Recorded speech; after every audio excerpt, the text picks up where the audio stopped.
Okay. Written by Geoffrey Chaucer in 14th century, the tale was inspired by John Gore's Confessio Amantus and the biblical story of Jephthah. The tale begins without a prologue, and the position says that the story, based on a tale from the histories of Titus Livius and retold in the Romance of the Rose. As Titus Livius tells us, there was once a knight called Virginius who had many friends, much wealth, and a loving wife and daughter. The daughter possessed a beauty so great that even Pygmalion could not have created her equal. She was also humble in speech and avoided events which might compromise her virtue. This beautiful and virtuous 14-year-old was named Virginia. One morning, Virginia goes into town towards the temples with her mother. A judge who governed the town, named Appius, says and desires her.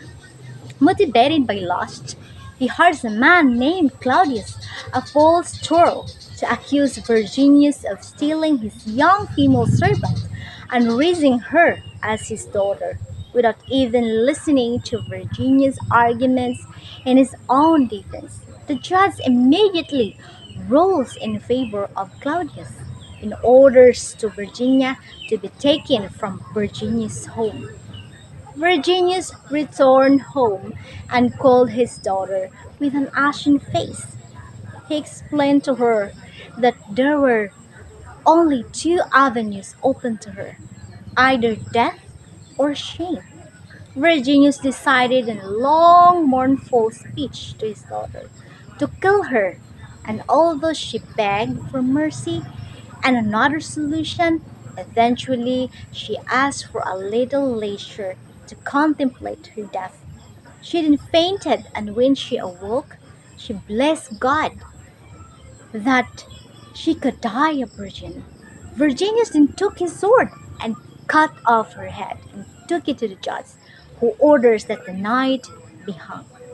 But knowing Appius is lecherous and Virginius is trustworthy, the men of the town rise up. They threw Appius into jail, who eventually kills himself. Claudius was sentenced to be hung upon a tree, except that Virginius pleaded on his behalf in reducing the sentence to exile. The position ends by warning the company: forsake your sins before your sins forsake you. Harry Bailey points out that some gifts of faith, such as great beauty, are those that sometimes lust befriends us. Then he says he needs someone to tell a more cheerful story and calls on the pardoner. Some members of the company demand a tale with a moral. The pardoner says he will think of a good tale which while he has a drink.